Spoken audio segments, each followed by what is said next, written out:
Very much, Adam. For those who know me, I've been to the West Bank 20 times in the last 20 years, and the place that I go to is Tulcrum, the place that the people in Tulcrum, my friends over there, call that my second home. And the refugee camp that Adam talked about, I have stayed there in homes 10 times, and the home that I stayed in no longer exists. It's been blown up. So that's particularly pertinent.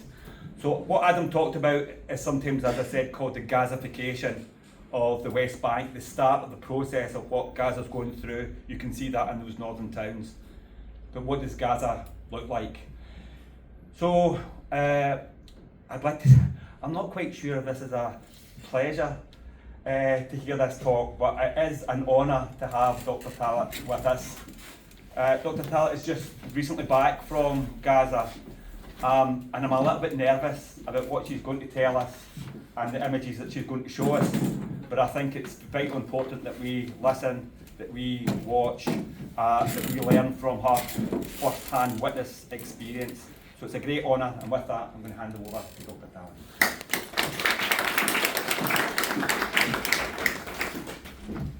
Thank you very much. May God's blessing be upon all of you, and to those who understand, Assalamu alaikum wa rahmatullahi wa barakatuh. Like Michael said, it is a great opportunity that I was able to go to Gaza, and I happen to be in that position, being a doctor who was needed there. And I just happened to attend a talk where doctors from Gaza had come back, and they told that doctors are desperately needed there, and medical students are working as doctors there.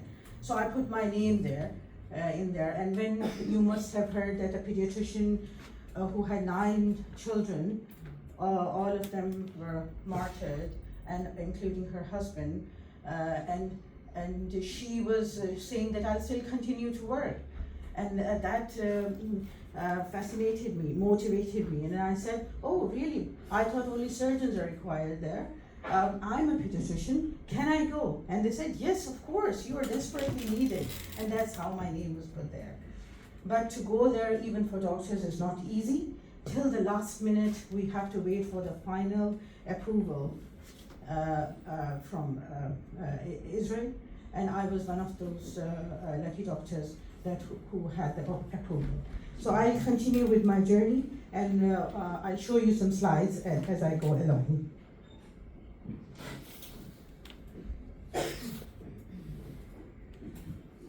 Okay,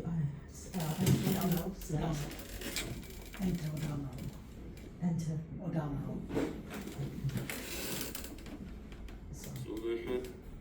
No, sorry, I just want to make it a full screen. It's full screen there. It's full screen. It's okay. Okay, yes.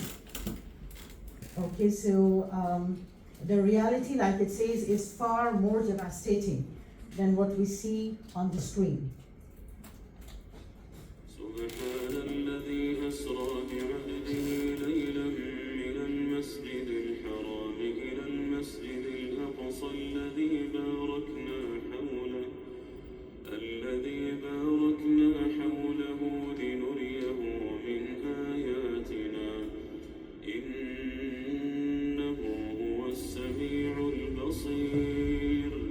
Verse from Holy Quran, which tells us specifically the importance of that land, that area, the Palestine. God has specifically referred to the Holy Land, that not only the land, the area around it, not only the Mosque of Al-Aqsa, but the whole land around it is full of blessings. It is full of blessings. That's why in history, and even now and in future, we'll see continuous activity around it, and good people moving around it, inshallah. Now this is a glimpse of how we packed. Each doctor who is able to go means that can take few things with them, like food, protein bars, some equipment we tried, and we packed for days and days. We were told that milk will be confiscated. Anything that allows babies to survive or people to survive will be taken off. So we had to just take it as milk for our own tea. Lots of time was spent, but it was just at risk. Some people, everything was confiscated. Even the stethoscopes from the necks were taken away. They throw things. They don't give it back to you to take it back. And people have been donating, and lots of money has been spent in these things. But we were the lucky ones. Maybe the prayers of all the people who supported us were there with us, and we were able to take things with us. Now, as you can see, we went to Jordan first, where we did more packing. Everyone was very, very extremely supportive, and I had a lavish breakfast, the last one there, and I thought, what am I going to do in Gaza? So I started fasting and making myself used to it, that I may not have enough food there. And this is myself picking up a bag heavier than myself, and there were 2 more suitcases. And the other people could not help because everyone was carrying their own thing. And if they helped me, they won't be able to carry their own thing. And it was a risk, and I had to move the things as if it's nothing heavy in front of the IDF forces, just moving it quickly. But thankfully, and this is the bus which went from Jordan to Gaza. Now on our way, like our young brother told, that there's a stark difference. When you move through the occupied Palestine, you can see well-built houses, lots of gardens, plants, olive trees, date palm trees, the system of those being watered, and then this land starts. Some of this completely plain, and then the other demolished, as you can see in the photographs. And when I reached Gaza, the first thing that I could hear when I came outside the car was the sound of drones. And there was a medical student they appointed with me who was translating. When she saw these videos, I had made some videos, and she said, "What is this? This is Rafah." She recognized the place and she said, "Is this completely plain now?" And she said, "It makes me feel so sad because me and my family used to live there. And it's now, if you see, as if there was no one inhabiting the place there." Now, as you can hear, this is the first adhan I heard when I was there. This is the Shuhada Al-Aqsa Hospital.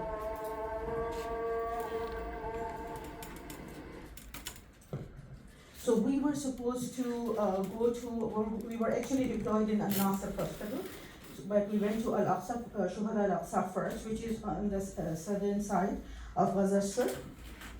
And then Minister of Health said that we are required to stay there, we are more needed there, so we stayed mainly in Shuhada Al-Aqsa, but we did go to visit Al-Nasser Hospital. And as you can see, this is the place where we were, I was the only woman there, so I had a separate room, other men were in the other room, a mattress and a fan. This is my own prayer mat, and the fan used to go off, the electricity was turned off sometimes.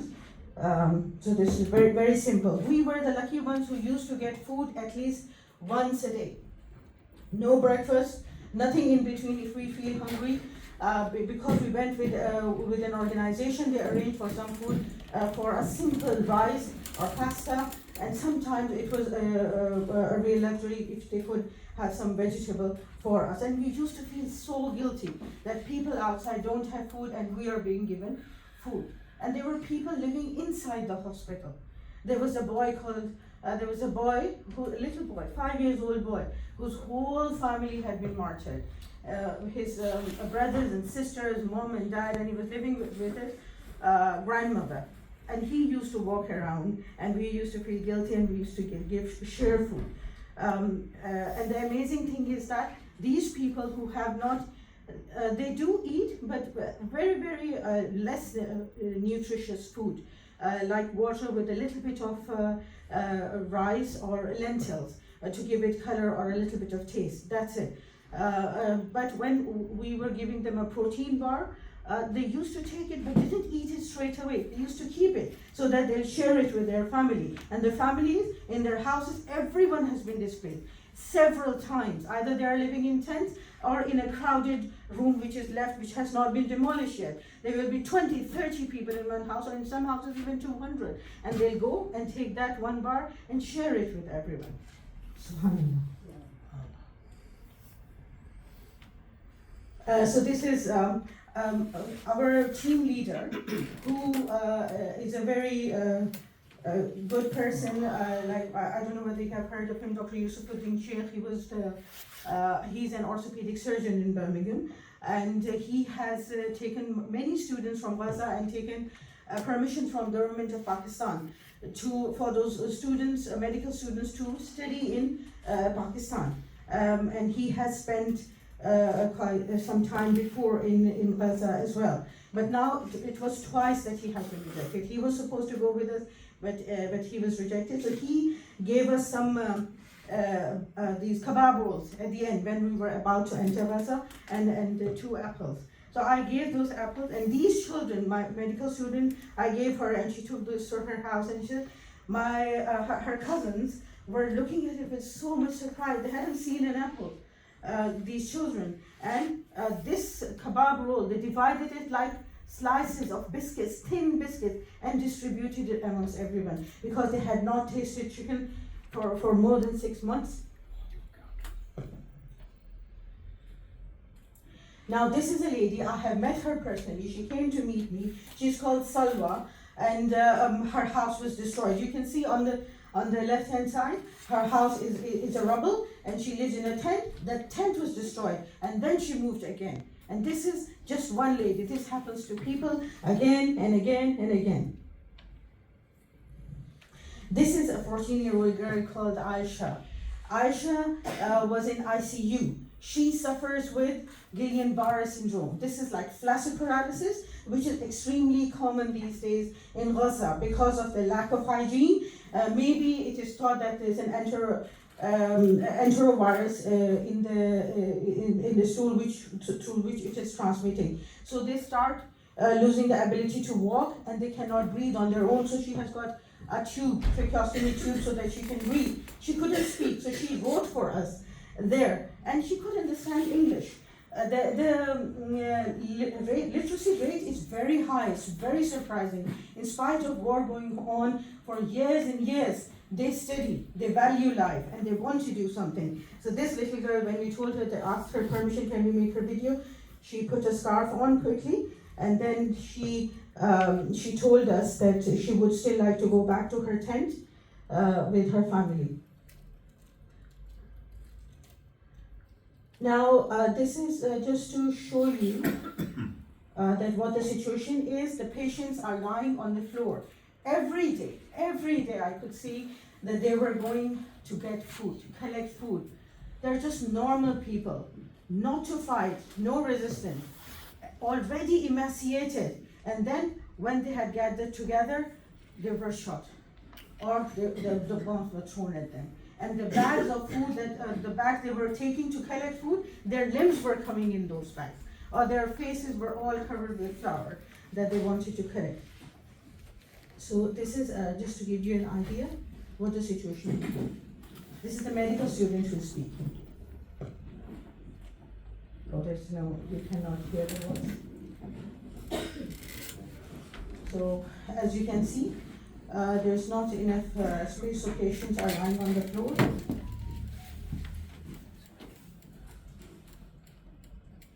And as you see, there is a lot of dead people sit here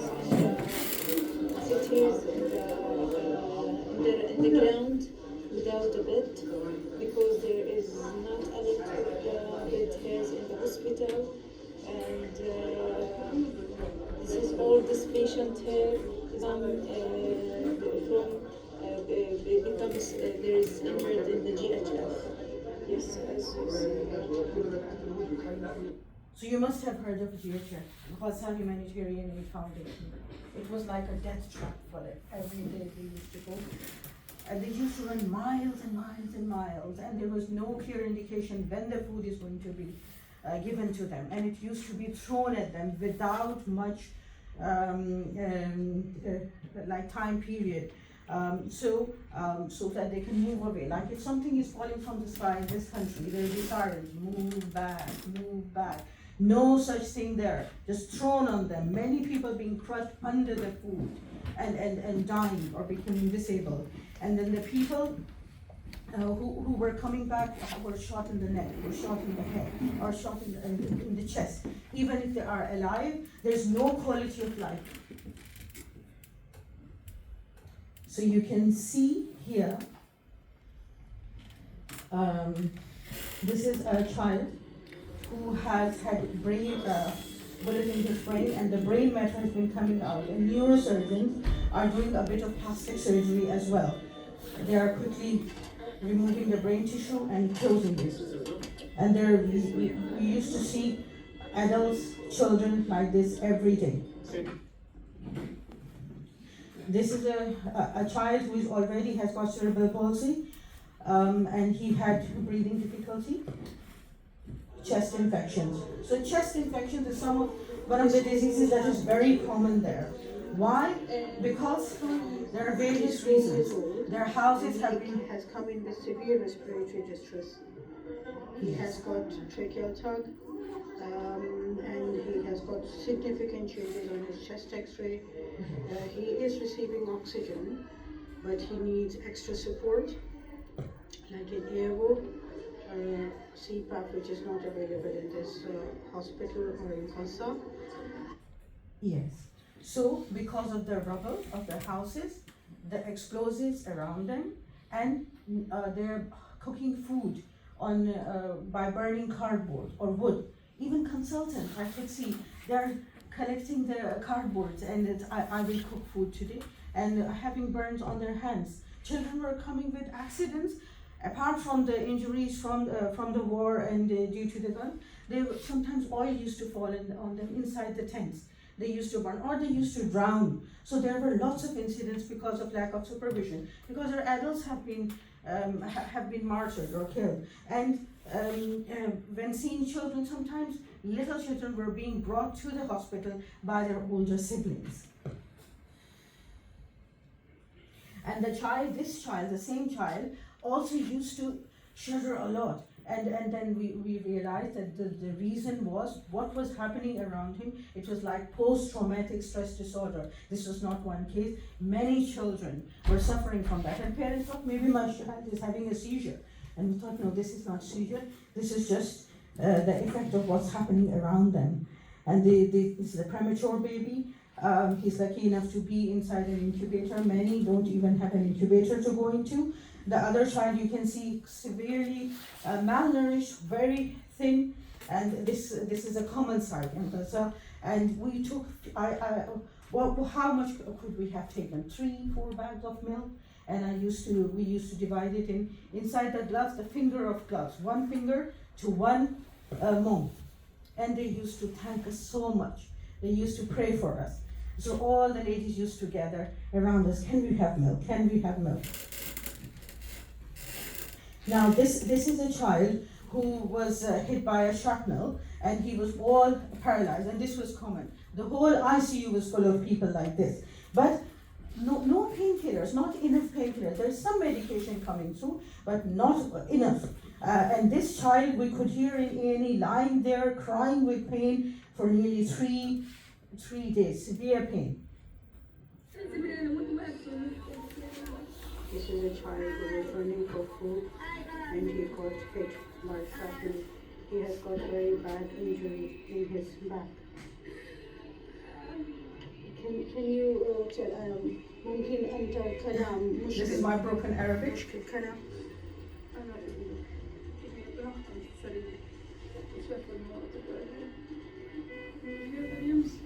So she's saying that I was saying to my child, don't go.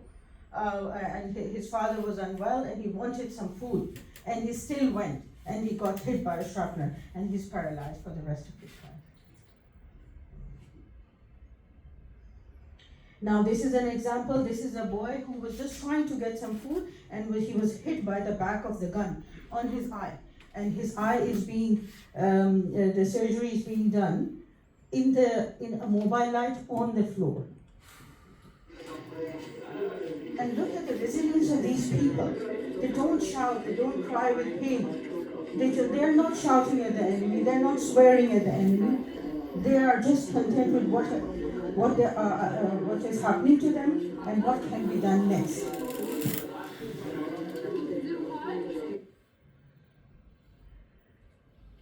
I'll show you what medical student is saying.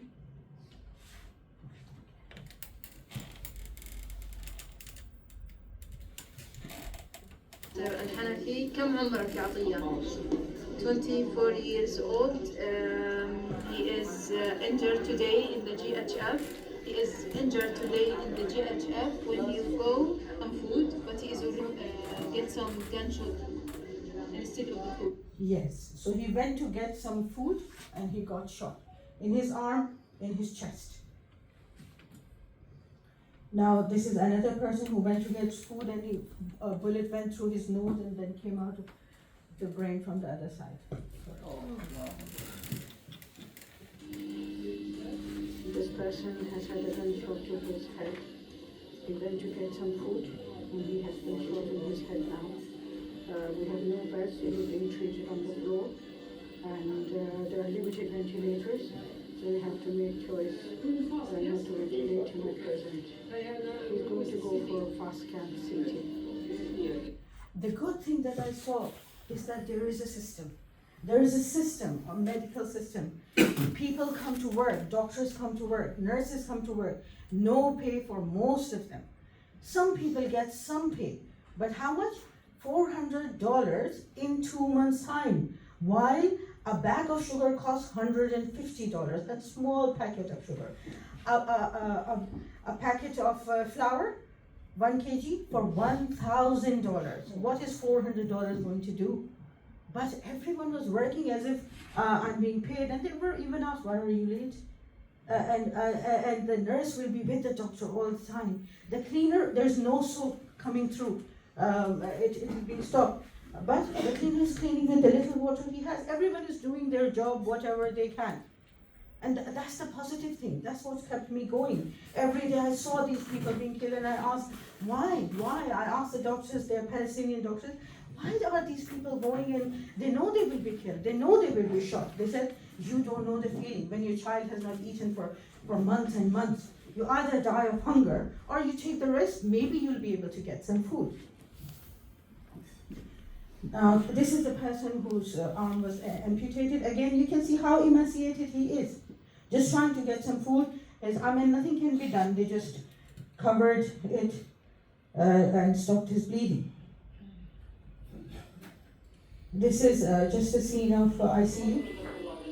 So beds used to be full every day of this. Yes, another good thing that I wanted to tell you is whatever facility they have. This is a child who was drowned, and this is the same person who has been amputated, that arm has been, there is dressing now. If the CT scan is available, it will be done in few minutes. The patient will be taken by the porter, CT scan done, back. We used to see children and tear up a piece of paper into very small pieces, and then chest x-ray needed, right with the pen chest x-ray. It will be done in few minutes. Ultrasound. If ultrasound machine is available, the parents will come back with the report. It's amazing. Then we can work on the diagnosis and move forward.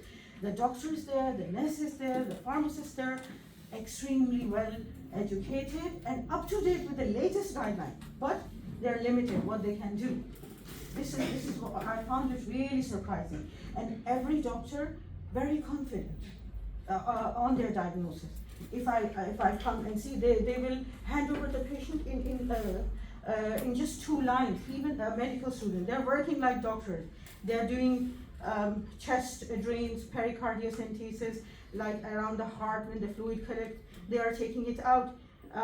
So they are trying to make use of the resources, whatever they have, till the time it is possible. Now this is just to show, this is a child who has had shrapnel in his head, as you can see, and this is one of our colleagues who takes mobile ultrasound machine. So the ultrasound is done to see if there is any internal bleeding. Ultrasound is being performed just on mobile phone, subhanAllah, which routine. So this is the type of equipment we could see to help, we could take to help them. And look at this child, he has been shot in his pelvis. And is he shouting, crying? They do cry with pain, of course, but they are very, very patient people. And respectable. This is just a slide to show that there's no soap. There wasn't any soap. Having worked in NHS for so many years, it's just so difficult for me to see a child. They don't have any nappies, full of urine up to here, and then move from one child to another without washing my hands, without cleaning my hands. In spite of that, the infection rate is not as high as it should be. They have no choice. And this is in the mobile light. A chest ring is being put in, and this is very common. Because of the wounds, the bullets go inside the body and then explode. So the maximum damage is caused. And they improvise. They improvise. The chest ring that is put in, they have used a urinary catheter bag to collect the blood. شباب in the stage.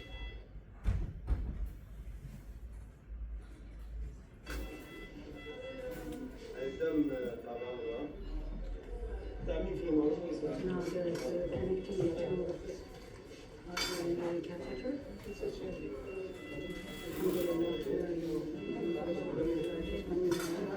The blood from Sorry, look, this is a common thing. Chest full of blood.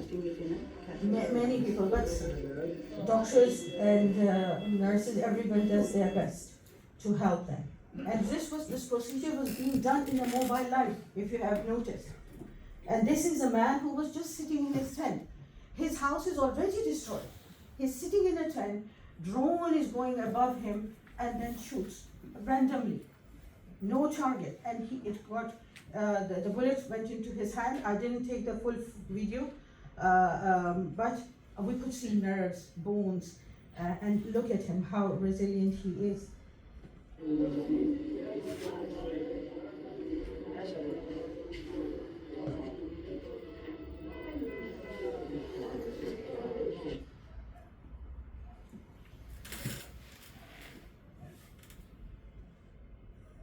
Sorry.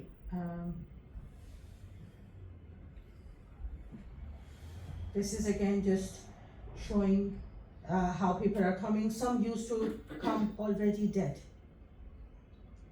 And this is a bullet which has been taken out from a child's head. He went to get some bread and got a bullet instead. This is the name and which camp he was in.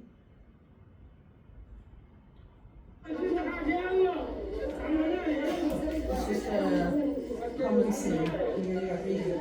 So I was really, as a pediatrician, going to the children's ward, starting the ward round, but could hear the bombings, gunshots, and then I knew that there were lots of casualties.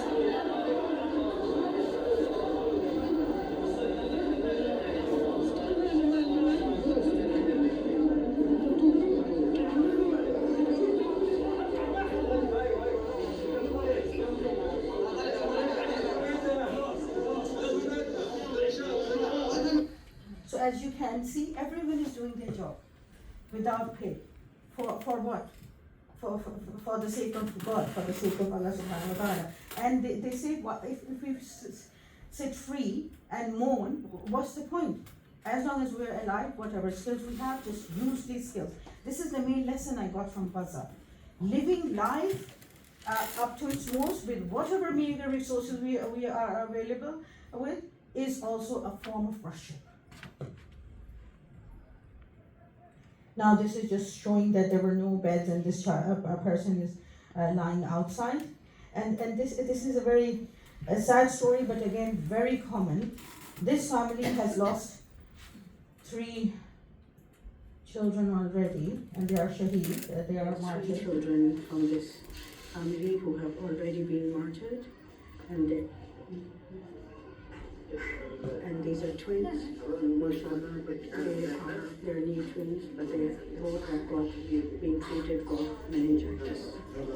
So 3 children already demarcated, twins, they have got meningitis. Infection is very common, but the way it gets treated, everyone gets cannulated, lumbar puncture, all the investigations that are needed, that are possible with the medical resources, everything gets done very quickly, faster than it gets done in NHS.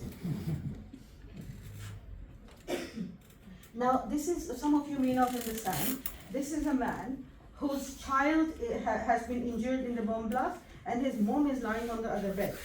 And look at it, what he's saying. He's just saying, La ilaha illallah, God is one.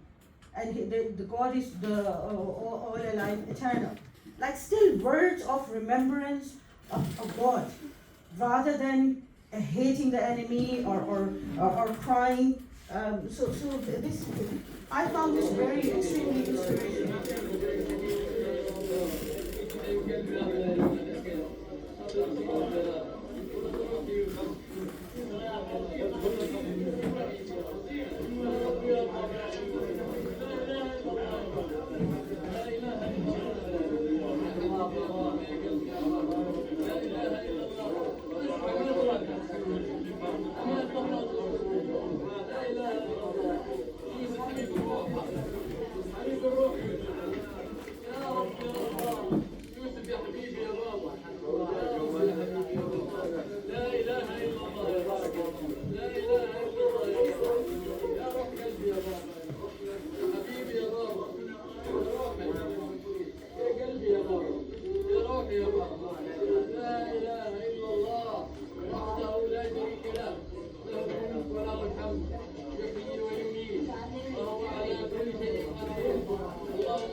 So could you see prayers coming out of their mouth?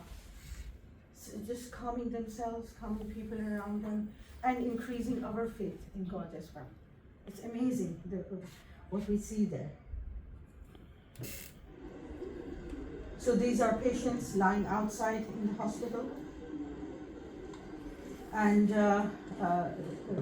like Brother said, it was very sad to see that there was a mosque just in front, bombarded. All places where people can gather, have some comfort, those places had been destroyed. But they made places inside the hospital. There were about 5,000 people living inside the hospital, in tents, inside the corridors. And no one used to say, get out, go out. There were patients or parents coming with their little slips and asking for something again and again. And no one used to say, why? We have already told, the war round has completed.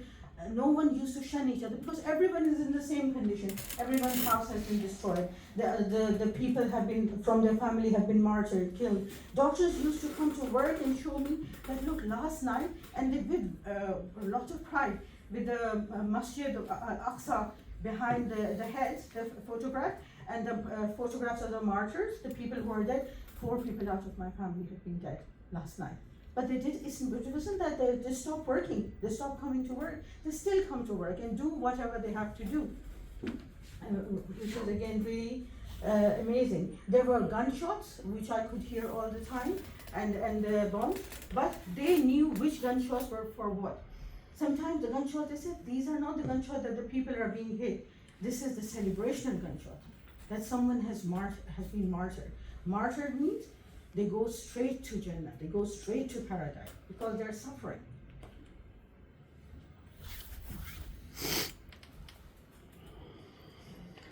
So this is the sound. Can you hear? This is the drone all the time. When it stops, we become even more scared. What is about to happen?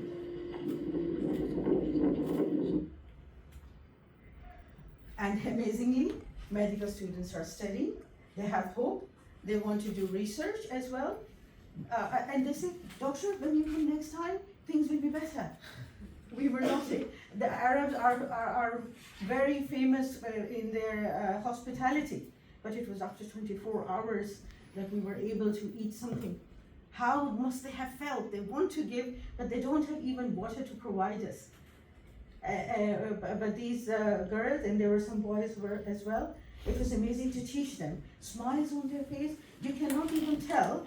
Look how decently they are dressed. They have bags ready. They will be asked to evacuate. But in their bag there will be some degrees, because everyone is very well educated, and some decent clothes. And they go out. Most of these girls are coming from tents, but you cannot tell.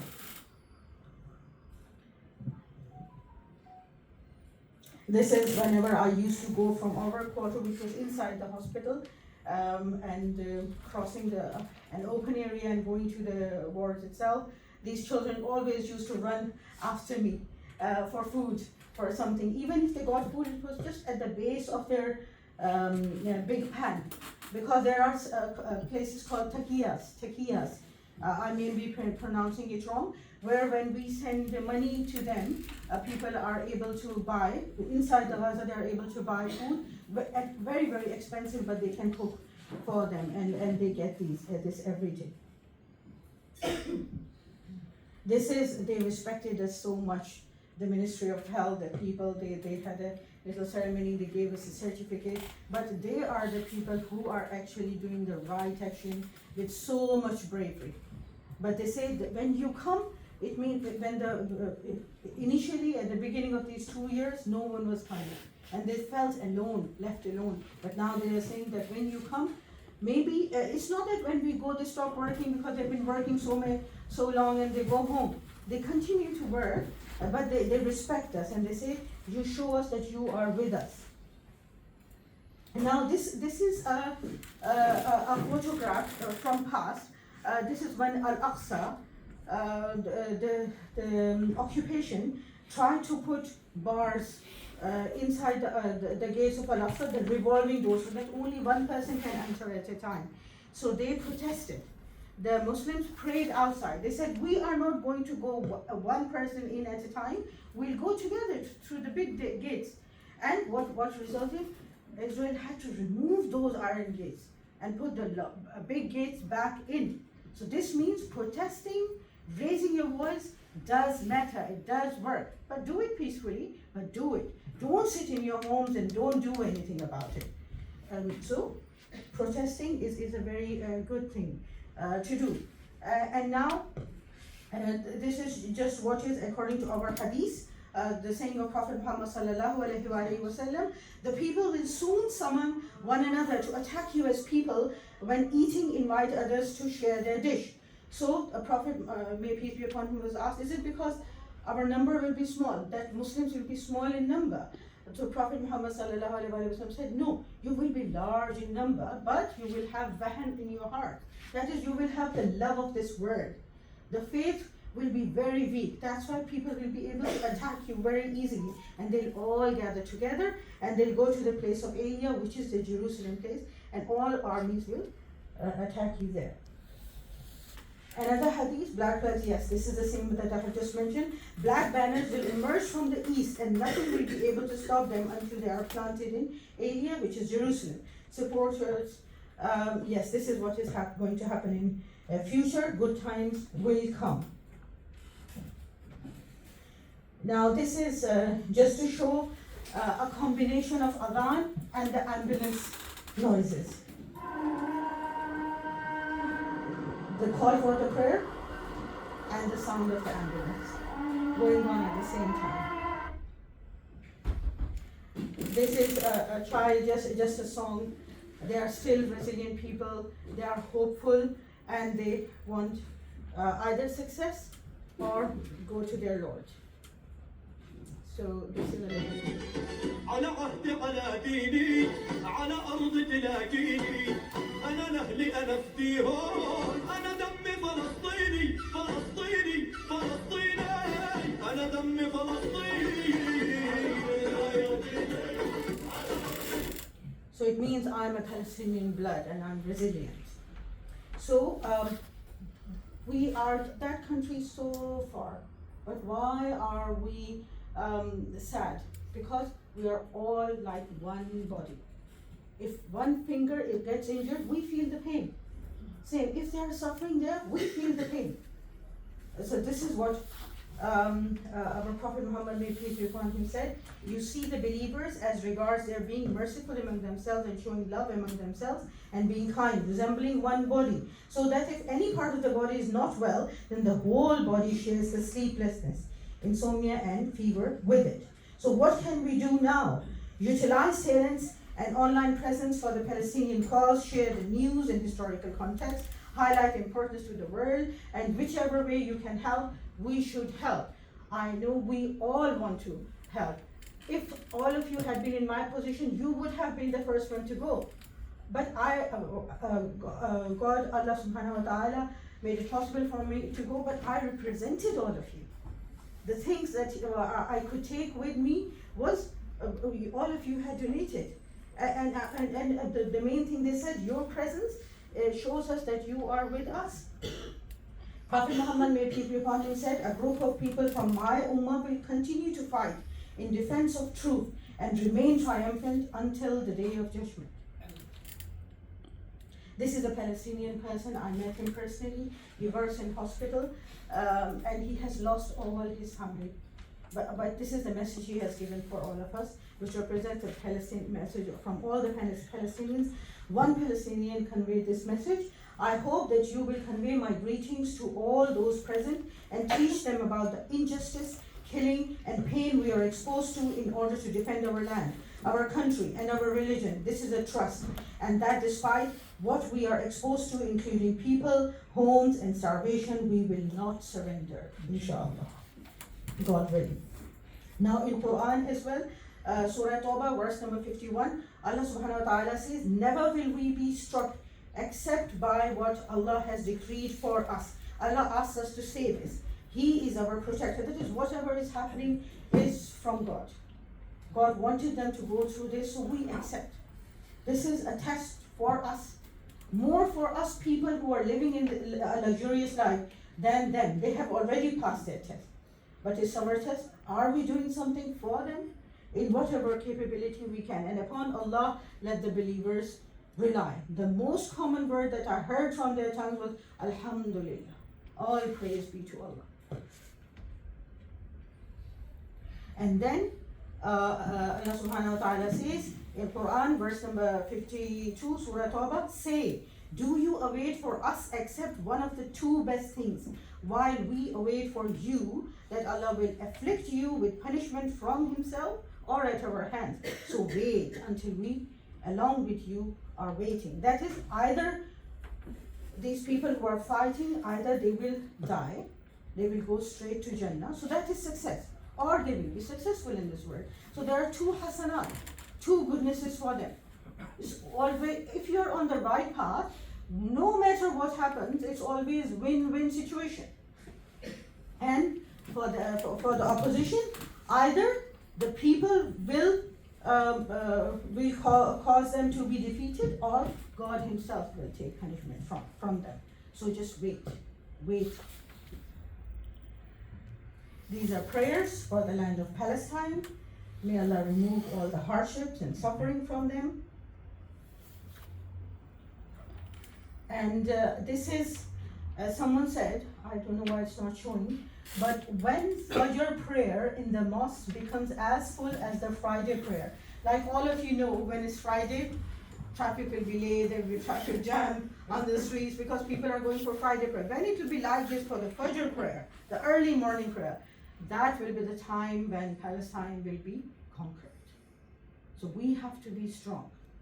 We have to be good in our actions, help others, and show that what Islam actually means, the good side. Yes, it is here. When Fajr prayer in the mosque becomes as full as a Friday prayer, then know that Al-Aqsa conquest of Al-Aqsa is near. I think this is all.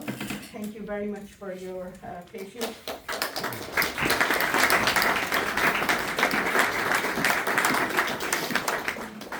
Okay, so we've probably got a little bit of time if there's any questions that anybody's got. Maybe a couple of minutes to recover from some of the images, and some of the videos were really traumatic, I think, for us as well. So let me start off by thanking Dr. Talat for, first of all, for going, for talking to us, for showing the videos and the films, and I think from our point of view, also saying that, you know, we don't see these pictures very often, but what we have to do is make sure that we're the ones that are raising the voice for the Palestinian people. I think both Adam and Dr. Talat said that it's our responsibility. So if there's any questions, I'll take them now, but then I want to just end up by thinking about what our responsibilities are here in Preston. So is there any questions for Dr. Talat before we draw it to a close? Wade. I'd like to talk about I appreciate that you must have had great courage to go, you know, to Gaza as well to help all those people. How did you keep your calm and cool whilst under fire from the Israeli defence force?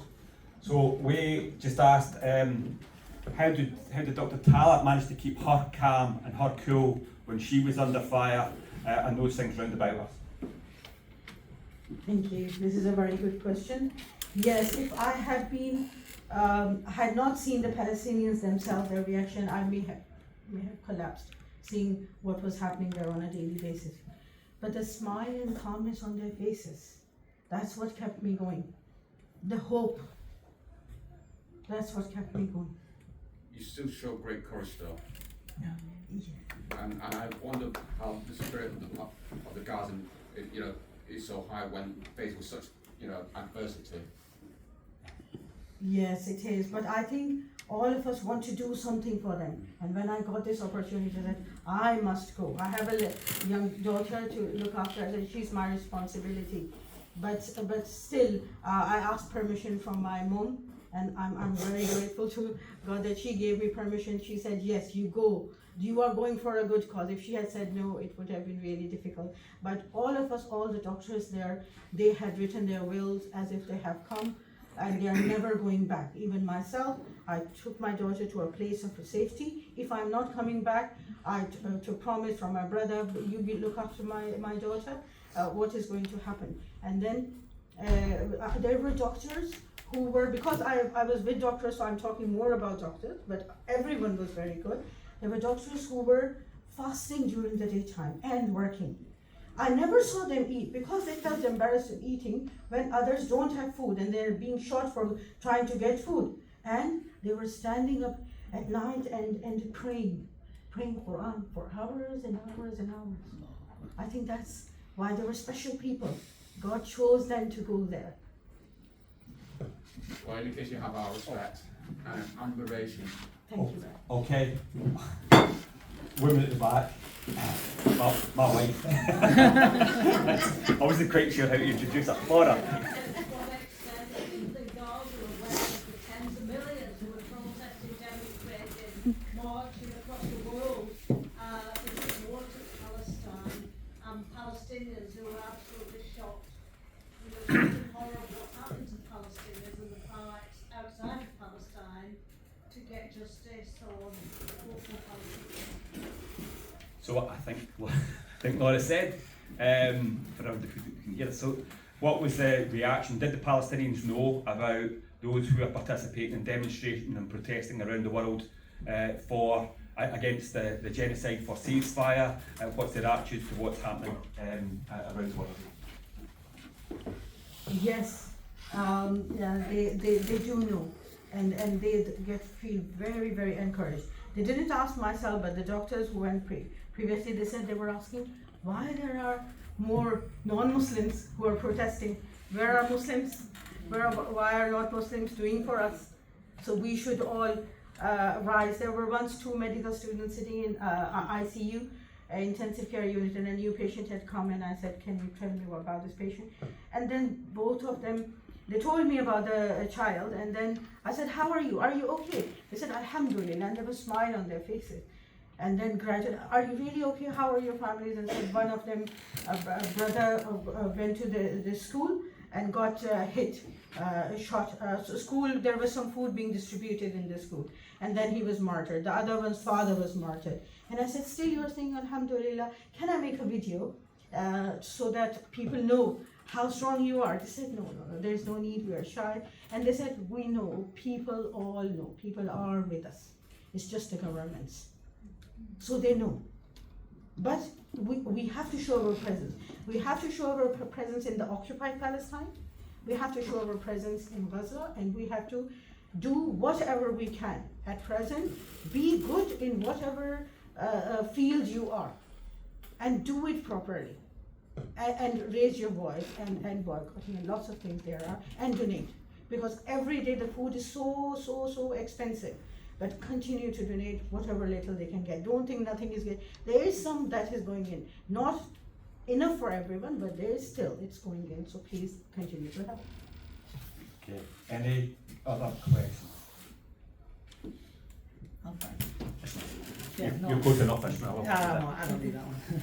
No, I was going to say it's amazing what you've actually shown us and what you've gone through, and we all, want to take our hats off to you literally, and may God bless you with a long life for what you've shown us and what you've gone through. One thing I was going to ask that question, but actually Laura asked it. But the one thing I wanted, like normal everyday life of the Gazans, now their whole life's been obviously turned upside down. What do they do? Do you ever get to see what they were doing, let's say, when they're not getting bombed? Because they're just living in a tent, and they can't do what they used to do about 2 years ago. So what they do, there must be lots of boredom. Did you ever get to see experience any of that, or did they display any of that to yourself? Okay, so for the people at the back, Oh, sorry. the people at the back, what Ishmael was asking was, what do the people in Gaza do since between the bombing? For the most part of the day, they've lost their jobs, their homes have been destroyed, they're living in a tent. How do they spend their time? How do they pass the days? Did you see any evidence of that? So in general, I would say, of course, there are different people there, but in general, like I said, their life doesn't stop. If they have been working as a cleaner, they will continue to work, even without pay. Doctor will do his or her duty. Nurse will do their duties, and they study a lot. They love studying. So inside their tents, whatever little internet they get, they are studying. Their children are studying. The medical universities are going on inside the tents. Before going to Gaza, I went to another Mothers of Hind event, and there were people who are providing internet to Gaza for free. So there are lots of organizations trying to help whatever they can, providing psychological support. It's not available everywhere, but they come to the hospital, charge their phones, get some water from there, and then sit down, study for a while. But their life continues. That's amazing. That's what kept me going as well. If I can just add a little bit onto that, if I may. In my working life, well, I'm retired now, but in my working life I used to work in the university sector, and I edit a journal which has got a special issue coming out which is all about the Palestinian genocide, and it's talking to social workers and therapists. Some of them are from Gaza and they're writing about what they do in their work, but the other aspect of that is what people in the West Bank and people in the Palestinian diaspora right across the world are doing in terms of psychological support of their colleagues who are working in Gaza. So these people go to their work during the day, they then campaign for Palestinian rights, and in the evening they've maybe got an hour or 2 hours where they are providing psychological support to therapists in Gaza, because the therapists in Gaza are having to deal with the most horrendous circumstances, that they see that as part of their job as well. So it's not just in Gaza, it's right across the Palestinian diaspora. There are people who are involved in that support that we actually don't see. And the thing that interested me was that they do fantastically creative work that many of us would learn from, in the way in which they work and the way in which they do that. And they're doing that in their spare time, they're doing that in heavy ways. So that was the other aspect that I thought I'd just throw in there. Is there any other questions that we've got in the room? Okay, oh, Sorry. I'm going to give them the microphone this time so I don't have to repeat that. And sorry, so the mental trauma, because obviously we see the physical trauma, what you've shown on the slides, and the mental trauma really it's not really discussed that much, and what the children are going through. And the second question is, obviously from an Islamic perspective, Masjid al-Aqsa, do they keep mentioning Masjid al-Aqsa in Jerusalem? And if you can just shed some light on that. Thank you. Yes, I mentioned a little bit in the slide that there was a boy who had cerebral palsy, but he had these shuddering attacks. That was all because of the mental trauma. Although he was already mentally disabled, he was behind, but he could still feel what was happening. And then there was no reason for him becoming very, very upset. And that was thought to be because of the trauma around him. There were people, children, parents were bringing to me, I think my child is having epilepsy, a fit. But that wasn't a fit. Actually, that was due to the trauma the child was. So there are many children, because I'm a pediatrician, I talk more about, but there are other people as well, older. But I would still say, working in NHS, I can see half of the world is full of children with mental health conditions. They're, in spite of what is happening, I think because of their strong faith, they are still hopeful. They are not as much mentally damaged as they could have been because of the extreme hardship around them, which is amazing. And then you had another question. Masjid al-Aqsa, Jerusalem. Yes, yes. Masjid al-Aqsa, they mention it a lot. They want to go there and they're not allowed to go there. Yeah. We can go, they cannot go. So they always, this is their dream to go there. And like I told you, they're martyrs. They will put the Aqsa, even the 3 children, I showed the picture of Aqsa was behind it. So they take it as a pride. They put it behind the picture of Masjid al-Aqsa. They love it. And they know the verse of Quran that I started my presentation with.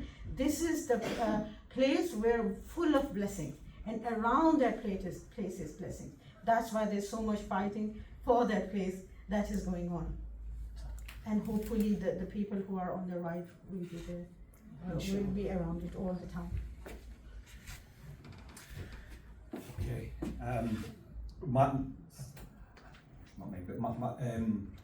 The previous I was telling you about some of the people that I've been speaking to, and one of them told me how they deal with trauma. So this is a therapist in Gaza who all day is working with the trauma that people are facing, and then has to go back to their tents. Home's been blown up, go back to the tent, and he was telling me what he does with his children. And what he does with his children is that he puts music on and they just cuddle each other and dance, because above them is the drones and they just don't know whether they will survive the night. And that's how they deal with their trauma in that family. So I think there's lots of different ways that people would do it. Sorry, can I just tell one? They are very attached to Quran. They read Quran a lot. And their language is Arabic. So they are not like us who don't understand. They understand what it is. So it's in their hearts. They spend time remembering it. They spend time learning it. This is what gives them peace and hope as well.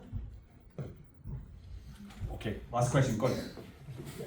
Doctor, thank you so much for the feedback that you've given us. In terms of, you said that Gaza people are very resilient and also they're very brave people, all of them. They've also been very surprised to see the amount of non-Muslims that supports the Palestinian cause. Have you had any feedback from them when you, or have they mentioned anything about the very wealthy Arab countries around Gaza that seem to be completely neglecting and not taking their responsibility seriously? Has there been that sense coming from the Palestinians that look here, the world is out there supporting us, but yet the Arab countries that can, they can basically stop this within a day and not doing anything about it? Has there been some complaint or some resentment towards the Arab countries? So just for the people at the very back, the question is about people in Gaza. They see people from all communities around the world campaigning for Palestine, but what is their attitude to the Arab leaders in the Arab states who have been silent over the last 2 years? Yes, they know if all Arab countries' governments stand up, these atrocities can end in one day. It won't take long. Just like the medical student said to me, that don't take our photograph, there's no point. Everyone knows, people know, they know that all of you know, and our hearts are with them, but the governments, because there are mainly puppet governments sitting for their own cause to save their own power, after their own power, they don't care what's happening to people. So if that, all of them come together, that'll they will have success. So they know that very clearly. And yes, I wanted to refer to that hadith again, when Prophet Muhammad sallallahu alaihi wasallam said to them that there will be everyone gathering against you, around you, with their flags, coming towards Jerusalem. Why? Even though there are Muslims, so many Muslims in this world. Why? Because of the Wahan. We have now love of this world. We are not living for the life after. We are just busy in making our own lives. We don't care about other people. We have become very, very selfish. Because of this state, we are suffering more. I hope this makes sense. So the governments, the heads, they are worried about their own authorities. Okay, so there's no more questions. I think probably most of us are still trying to process a very, very powerful presentation today. Actually, two powerful presentations. I mean, Adam was fantastically good telling us about the West Bank and what's happened out there. The West Bank is hidden from people's view even more than Gaza is, and Gaza is not on any mainstream news channels at any point soon. And then we've sat through the fantastic presentation by Dr. Talat. So on behalf of everybody, I ask you to join me in thanking both our speakers for fantastic presentations tonight.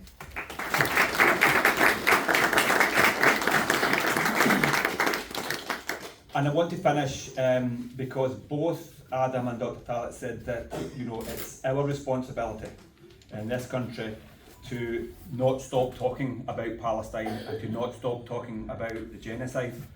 And we've had lots of events in the last 2 years in Palestine, but I want you to think about this Saturday.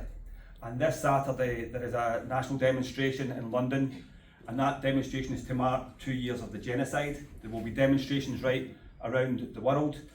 And I want to tell you that as of this morning, there were 4 coaches that are booked from Blackburn. There's one that's booked in full from Burnley. There's one that's booked in full from Accrington. Ours is booked in full from Preston. And this morning we put on a second coach. So as of this point in time, we still have plenty of spaces on our second coach. And if you are free on Saturday, please think about what you've watched tonight. Drop me a line, book on the coach and come down to London. Because the last time in Lancashire, we had as many coaches from Lancashire going down to London. It was November 2023. And so far that was the biggest demonstration that we've had. 800,000 people were on the streets of London. Now this week, not only because it's the anniversary of the ceasefire, but also because Keir Starmer is trying everything within his power to criminalise us, to tell us that you're not allowed to use the phrase from the river to the sea, to tell us that the police will tell us how often we're allowed to march, that it's our responsibility for the horror that took place in Manchester and trying to make a link between our movement for peace and for an end to the genocide and what happened in Manchester, when those two things are not connected in any way whatsoever. So if you are free, if you are able, please drop me a line, send us your money, £25 a seat, and be at PNE at 7 AM on Saturday morning and join us on the coach, and let's make sure that this is as big or bigger than the march that took place in November 2023, and let us push back against Keir Starmer and the British establishment who continue to support Israel, and that's our way of holding out the hope and the hand to our Palestinian comrades and brothers and sisters in Gaza and the West Bank. That's our responsibility. If you're free and able, please do come with us on Saturday. And with that, I'd like to finish. Thank you very much for coming. If you're free and able just now, you could help us by putting the chairs away. But beyond that, once more, thank you for coming, and thanks. Maybe. So Ismail's reminded me, we've also got proposals for perhaps a Lancashire-wide demonstration on the 26th, Sunday 26th of this month. We'll announce that later on, but this Saturday is more important. And then on the 2nd of November, we're going to have an event where we're going to read out the names of every child in Gaza who has been killed. And we're going to try and do that in an hour at various different locations across the city. and more information about that will come. And if you want to join us in reading out names, that will be fantastically important. But that's for the future, Saturdays for now. So thanks very much for coming. If you can, see you and let's go on Saturday. Michael, you mentioned that the coach will be stopping at PNE. Will he be also stopping at? At Briargate, yes. Yeah. Fishergate. Yes, Fishergate, sorry. Okay, thank you very much. Thank you very much.